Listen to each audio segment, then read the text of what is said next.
Welcome to the VBAC Homebirth Stories podcast. I'm your host, Ashley Winning, founder of the Motherhood Circle and creator of the Journey into Motherhood program. I'm a mother of two and have had two unplanned and unneeded C-sections and am planning my first home and vaginal birth.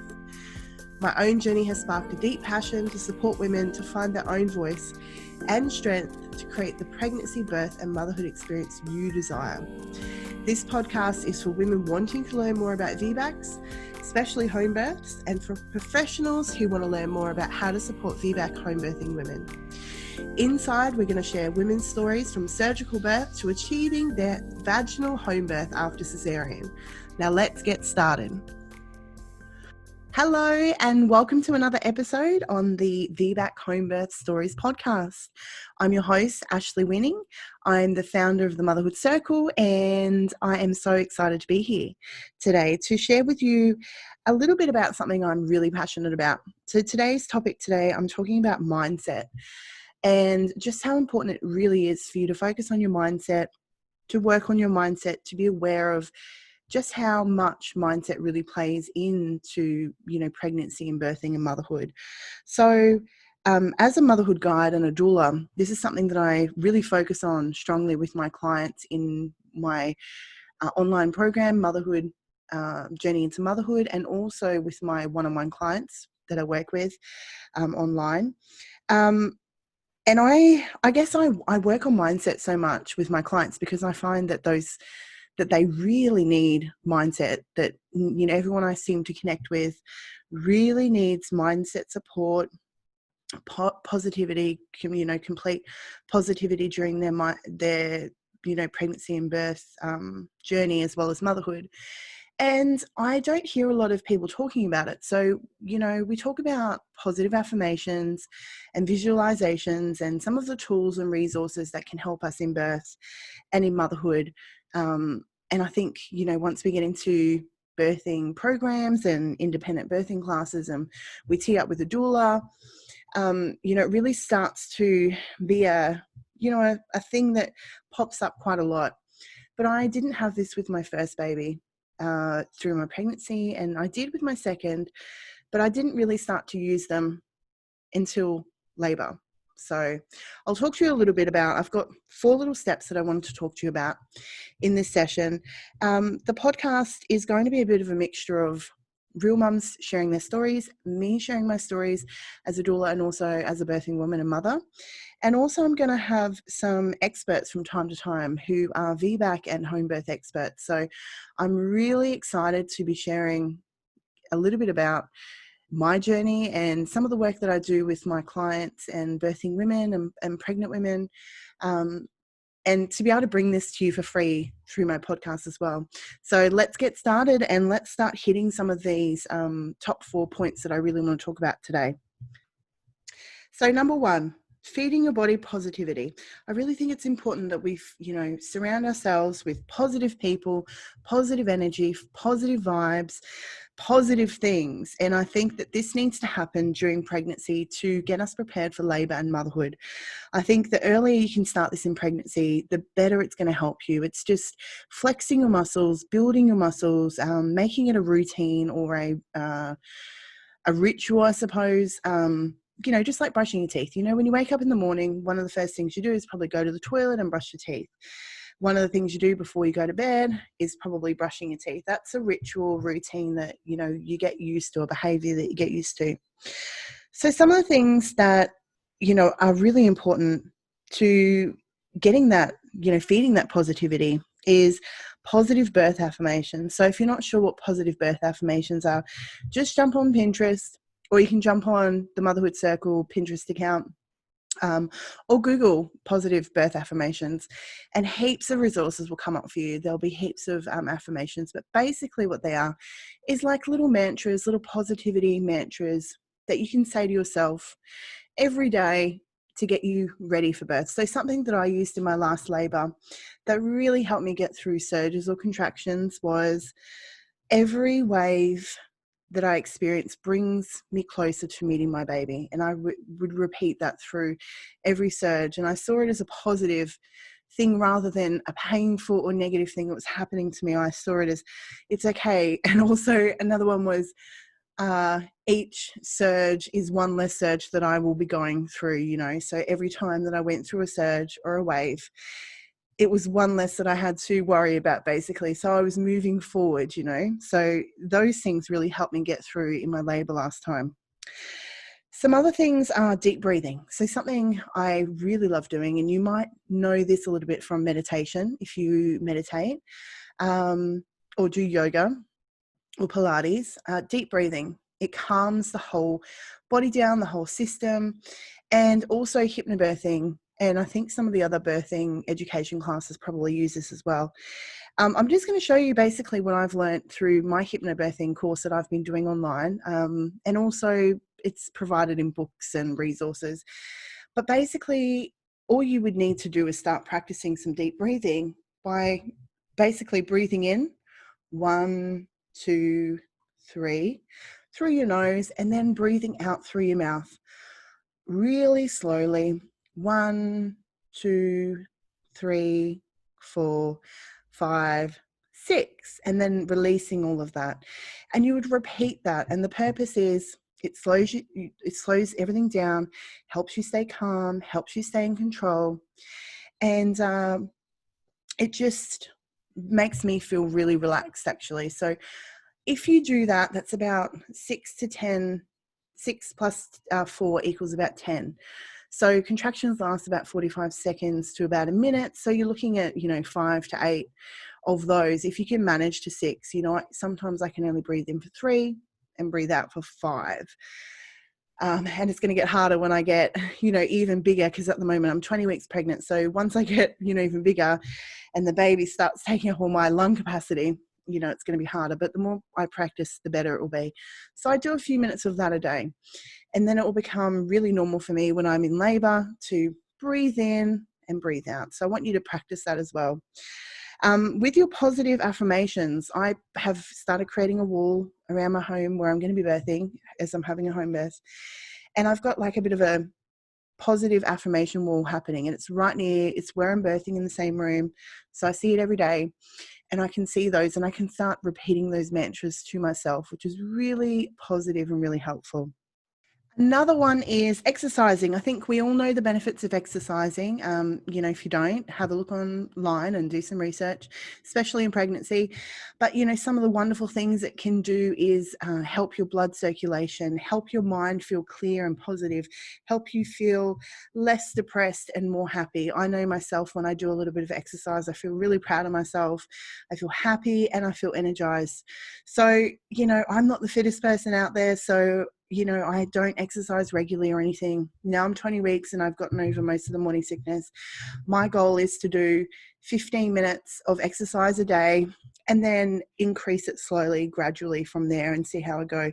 But this will help me with labour, but it will help me with my mindset as well, which is exactly why I'm doing it. It makes me feel so much happier. Another thing is focusing on things that make you happy and bring you joy. So you want to be doing things every day that bring you joy and happiness. So, you know, obviously we have to do tasks and things we don't want to do. So listening to music, listening to your favorite podcast that lifts you up, reading a book, you know, having a face mask or a foot soak every few days, whatever it is that makes you happy. It might be having a cup of coffee or a cup of tea or a little bit of naughty chocolate, you know, a piece or two of chocolate or something. But starting to make that a ritual as well. So you're doing all of these things that are kind of making you happy. Now, don't overburden yourself with all the things that you need to do, because it can become really overwhelming. But if you start implementing some of the things that you're drawn towards or you feel are really aligned with you, it's going to be much more beneficial than, you know, having to do everything all at once. Just pick up a couple things that you feel will really benefit you and go from there. Number 2 is support. So your circle of support. Have a think about your circle of support. Who is in your circle? What is a circle of support? If you want to check it out, there's plenty of blogs on my website. But basically, if you want to get into further detail, but basically it's anyone who's in your immediate circle. So you have a bunch of friends, family members, work colleagues, people that you see every day. They're in your closest circle. Think about those people, and are they a positive influence on you, or are they someone positive to be around? Do they help your mindset, or do they make you fear birth? Are they the type of people you should be talking to when it comes to your birth, or, you know, talking about some of your fears? How do they respond to you? Some people, for example, you know, my sister's an RN, nurse that works in theatre. She's an anaesthetic nurse, anesthesiologist, sorry, nurse. So she works in theatre. So her view is very much minded towards, you know, if it was her, she would be having a cesarean. So she sees things that make her fear vaginal birth. So I would never confide in her, after some of the experiences I've had with her, in, you know, my choices and what I'll be doing with this birth, because I know she doesn't have the ability to support me and support my decisions and what I want to do with my birth. So I've built up a wonderful circle over the last couple of years of people who support me, believe in me, know that I can birth, who are sending me and gushing over me, sending lovely cards and positive affirmations and telling me they can't wait until I rock my VBAC, that I rock my home birth. They're so proud of me. They're so grateful to have me in their life, and that they believe in me. They believe in my body. They're, you know, my body, my baby is so lucky to have a mum like me. Those are the kinds of people that you want to surround yourself with. Those are the kinds of relationships you want to nurture. And those are the people you want to connect with. Now, that's friends and family. Have a think about your doula. Are you going to have a doula? Do you have a doula? How do you feel with that person? Do they make you feel happy and supported? Do you feel comfortable being around them? Because you obviously want somebody in your birth space who is going to make you feel good, who you're going to feel comfortable with, especially if you're going to be birthing naked in front of them, which is a high possibility when you're birthing, especially at home. So an example of how my last doula, who is now a very, very good friend of mine, made me feel. We actually went to school, and we went to primary school and high school together, but we weren't super close or anything in high school. And we reconnected because she had done a doula course, and I wanted to rock my VBAC in hospital, which didn't go to plan. But, you know, being able to meet up with her for a cup of coffee when I was being fearmongered through my pregnancy journey was just so wonderful for me. And she listened to me, she looked at me, she allowed me to speak my fears, and she didn't put any of her fears or judgments onto me, because as a doula, we're not here to judge you. We're here to support you. We're here to be open-minded. And also there's a difference between different doulas. So some doulas, and this is what I recommend for my clients and for everyone, if you're going to have a doula come into your home, depending on how you're birthing, if you're birthing with a midwife or free birthing or whatever your choice is for home birthing, make sure that that doula is experienced in home birthing or really passionate about undisturbed birth or home birthing or whatever it is that you really want them to be passionate about. And are they experienced in VBAC? Because you really want someone to understand your fears, your insecurities, some of the journey that you've been through. So if they've supported many women who are VBAC themselves and they understand some of the emotional support that you're going to need, the extra emotional support that you may need, that maybe a woman who hasn't had surgery may not need. I know myself, you know, I put a lot of emphasis on, but I'm a VBAC woman. I've had surgery, so I've never had a vaginal birth before. So I really need somebody who understands that journey and understands my concerns and worries and fears. So if you feel that that's something that you would need as well, make sure you seek out somebody who, you know, has that experience or is at least really willing and, you know, eagerly wanting to learn more about, you know, VBAC and home birth to have at your side. And of course, if you're having a midwife, your midwife or your healthcare provider that you're choosing, they need to be aligned with, you know, your idea of birth, your values, how you want to be treated. So make sure their personality aligns with you. Make sure their skills align with you. Make sure if you want a hands-off, non-medicalized home birth, that you're going with somebody who you've spoken to and has recommendations and from other women who have had hands-off home births with that midwife. Make sure that you're comfortable with them, and also ask a lot of questions before you hire them to make sure that they are aligned. You'll kind of get a feeling of what they will tolerate or will support. You really want somebody to be fully supportive of you. As an example, when I was interviewing midwives for my birth, I had many conversations, and there were things that I was wanting them to be aware of. Obviously, that I've had two cesarean births, that I have a high BMI, and that I'd previously had gestational diabetes in my last pregnancies. Now, when I spoke to some midwives regarding that, it was you could tell by their language that they were tolerant, but maybe not supportive, or they were a little bit worried or concerned. So you can always tell by, what they're saying and their recommendations for what they would want you to do, and what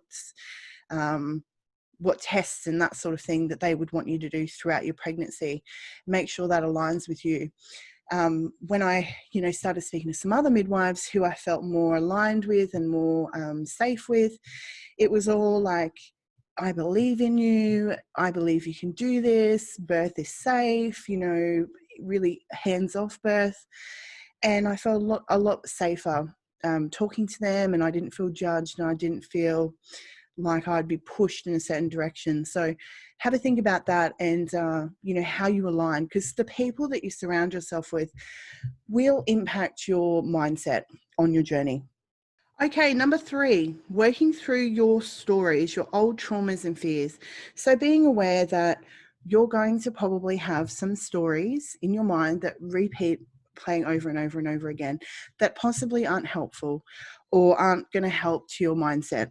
And also some fears or old traumas that may come up for you. So, having a traumatic birth for me last time, I wanted to avoid that at all costs with this experience.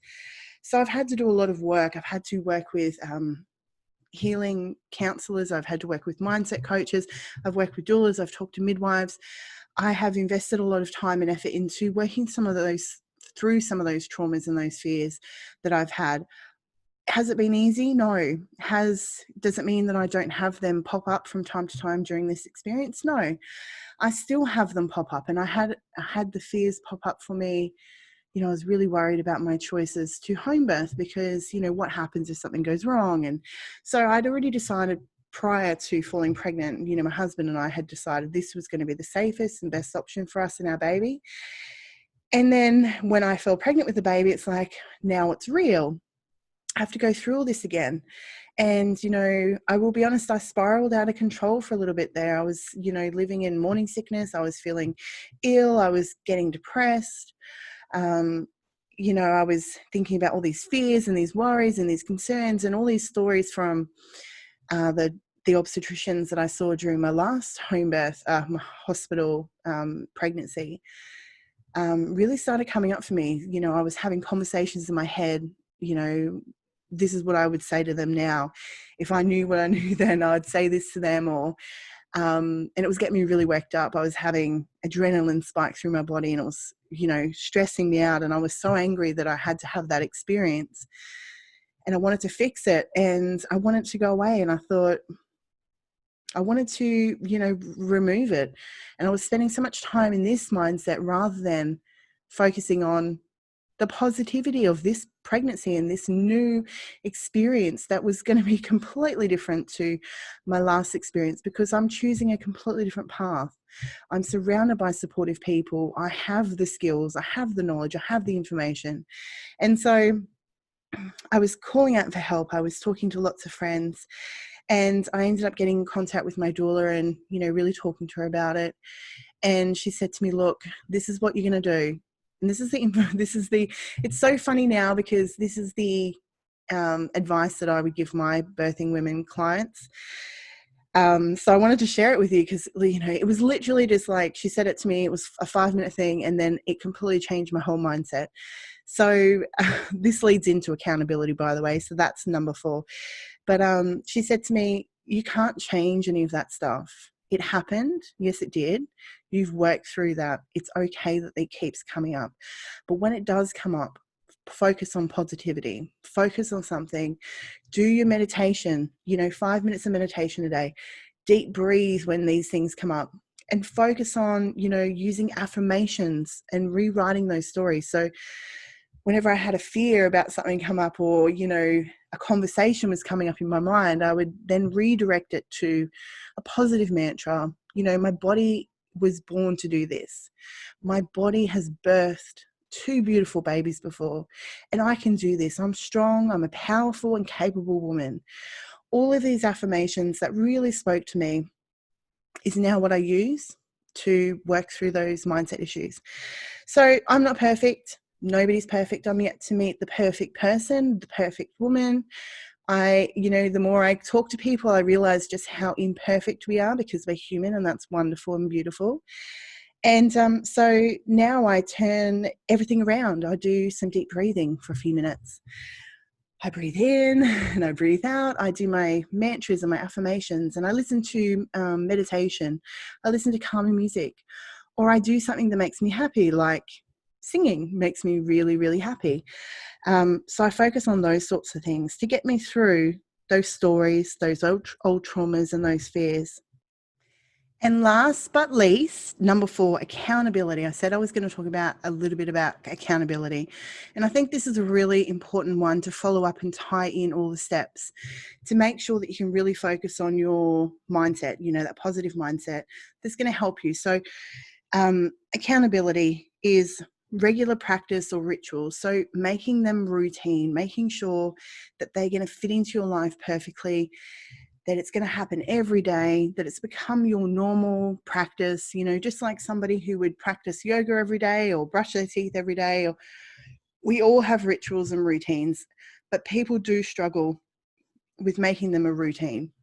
A lot of my clients, they know the tools, they have the resources, and then they struggle to stay on cue with it. And sometimes what we need is somebody to kind of guide us and be that support behind us to say, they say, what happens with my clients is they say, I've been really stressed about this. And I said, how's your routine going? How's your mindset stuff that we talked about last week going? And they say, oh, I haven't had time for that. And I say, you haven't had time, or you haven't made it a priority. And, 9 times out of 10, it's about, making sure that it's a priority. So having that, someone you can check in with. So make it a regular practice. Some people are going to ace this because some people love routine, structure, lists. They get through their lists every day, becomes their norm. So some people are going to be perfectly great at, getting into the routine of getting it done.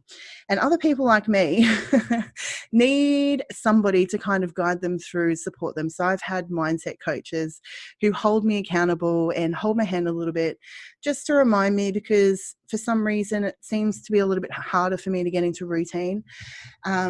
Another great person who can do that is a friend that you can talk to who's, really great with that sort of stuff. Or if your mum's really great with that sort of stuff and you need to bounce ideas off of. Otherwise, working with someone like me, a doula who really focuses on mindset, or a mindset coach or a motherhood guide like me. I work with clients one-on-one and also in my online program. It's a 12-month program called Journey into Motherhood. And that gives you access to me all the time at a fraction of the price that you would pay a doula. And so we can work on that mindset. We can work on that strategy. We can talk about those sort of things. And also in that program is support, because there's other like-minded women in that community who can support you and guide you if you're feeling down or flat or, down about something and you need that kind of support and guidance. So really have a think about those 4 things and how they tie together. So you've got, number 1, feeding your body positivity. That's with positive affirmations, deep breathing, exercising, doing things that make you happy and bring you joy. Then you've got support, making sure you're surrounding yourself with supportive people who totally get you and you can talk to, who are going to listen to you. It means friends, family, it could be your doula, any person in your support team, your healthcare provider, your midwife. Accountability, number 4, working through stories and old trauma and fears, rewriting your stories and acknowledging them. And number 4 is accountability, and that is regular practice, holding yourself accountable, doing the rituals, doing the work, because you have to do the work. It's one thing you can hear about it, but you really need to do the work to make that mindset change. And it doesn't have to be a huge thing. It can be a 5-10 minute practice every day. It doesn't have to be a huge thing. Or maybe it's a half an hour practice you do when you fit them all in together. You know, you do 5 minutes of meditation, 2 minutes of positive affirmations, 5 minutes of deep breathing, or, meditating, or whatever it is that you want to do. But you'll work it out the way that suits you.